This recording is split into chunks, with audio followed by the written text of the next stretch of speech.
કીધું તું ને આના નસીબમાં જ સુખ નથી. મેં તો પહેલા જ કીધું તું કે આને બહુ હલનચલન ન કરાવો. પગથિયા ચડવામાં ધ્યાન જ નહીં રાખ્યું હોય તો જ આ સમસ્યા થઈ હોય અને આજે આ દિવસ જોવા પડ્યો. જોયું ને, આના તો પગ જ નબળા છે. જ્યારે કોઈ સ્ત્રીનું મિસકેરેજ થાય છે ને ત્યારે એના ઓપરેશન થિયેટરની બહાર નીકળતાની સાથે જ આખો સમાજ અને ક્યારેક એના પોતાના ઘરના લોકો પણ એ બિચારી પર આવા આક્ષેપો વરસાવવાનું શરૂ કરી દે છે. એક સ્ત્રી જ્યારે પોતાના પેટમાં ઉછળતા બાળકને ગુમાવે છે ને ત્યારે એની શારીરિક પીડા કરતા એના મન પર જે આઘાત લાગે છે ને એ કોઈ પુરુષ કે કોઈ સાસુ સસરા ક્યારેય નહીં સમજી. એ પોતે અંદરથી સળગતી હોય છે કે મારી કઈ ભૂલના લીધે મારું બાળક ચાલ્યું ગયું, અને એવામાં આજુબાજુના લોકો અને એને અપરાધી સાબિત કરવામાં કોઈ કસર નથી છોડતા. આજે મારે ગાયનેકોલોજીસ્ટ તરીકે નહીં પણ એક પિતા તરીકે તમારા ઘરના વડીલો, સાસુ સસરા અને ખાસ કરીને પતિઓનો ક્લાસ લેવો છે. તમારી આ જૂની માનસિકતા પાછળનું અસલી મેડિકલ સાયન્સ આજે ખુલ્લા આંખે સમજી લ્યો. પહેલા તો એક કાન ખોલીને એક વાત સાંભળી લો. કોઈ સ્ત્રીના વજન ઉચકવાથી, થોડું વધારે ચાલવાથી, સીડીઓ ચડવાથી કે કોઈ વસ્તુ કંઈ પણ ખાઈ લેવાથી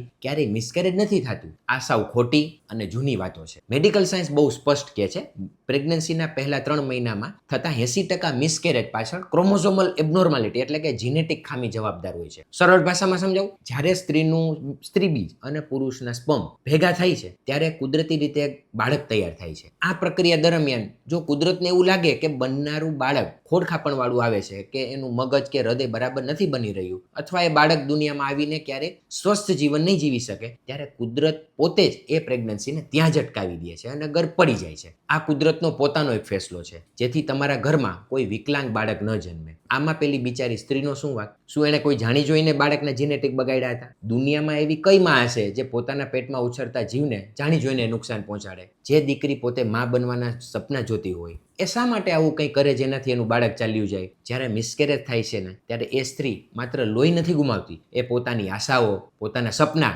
અને પોતાના શરીરનો એક ટુકડો ગુમાવે છે. એ ઓલરેડી એક બહુ મોટા ડિપ્રેશન અને ગિલ્ટમાં જીવતી હોય છે કે હું એક બાળકને પણ જન્મ ના આપી શકે. એવા સમયે એને તમારા ટોણાની કે સલાહની જરૂર નથી હોતી, એને તમારા સપોર્ટની અને થોડા પ્રેમભર્યા સંભાળની જરૂર હોય છે. ઘરના વડીલો અને ખાસ કરીને પતિઓને મારે કહેવું છે, જ્યારે તમારી પત્ની આવા કઠણ સમયમાંથી પસાર થતી હોય ને ત્યારે સોશિયલ મીડિયાની કે આજુબાજુની વાતો સાંભળીને એને દોષ આપવાનું બંધ કરી દેજો. એક પતિ તરીકે તમારી ફરજ એ છે કે એનો હાથ પકડીને તમે ખાલી એને એટલું કહો, કોઈ વાંધો નહીં, આમાં તારો કોઈ વાંક નહોતો, કુદરતને જે મંજૂર હતું એ આપણે ફરી પ્રયત્ન કરીશું, તું ચિંતા ન કર, હું તારી સાથે જ છું. જો પતિ આટલા સપોર્ટ વાળા શબ્દો બોલી દેશે ને તો ગમે એવી ભાંગી પડેલી સ્ત્રી તરત બેઠી થઈ જશે. મિસકેરેજ એ કોઈ કાયમી બીમારી નથી. પ્રોપર ચેકઅપ કરાવો, લોહીના રિપોર્ટ્સ કરાવો અને શરીરને રિકવર થવાનો થોડો સમય આપો. ભવિષ્યમાં 100% સ્વસ્થ બાળક આવી શકે છે. ગર્ભ પડવો એ કુદરતી અકસ્માત છે, કોઈ ગુનો નથી. આપણે ઘરની દીકરી કે વહુને ગુનેગાર બનાવવાનું બંધ કરીએ. એને પ્રેમ આપો, સન્માન આપો. તમારા સ્વાસ્થ્યની વાત કોઈ પણ સંકોચ વગર હું છું ડૉક્ટર સુધીર રાખોલી.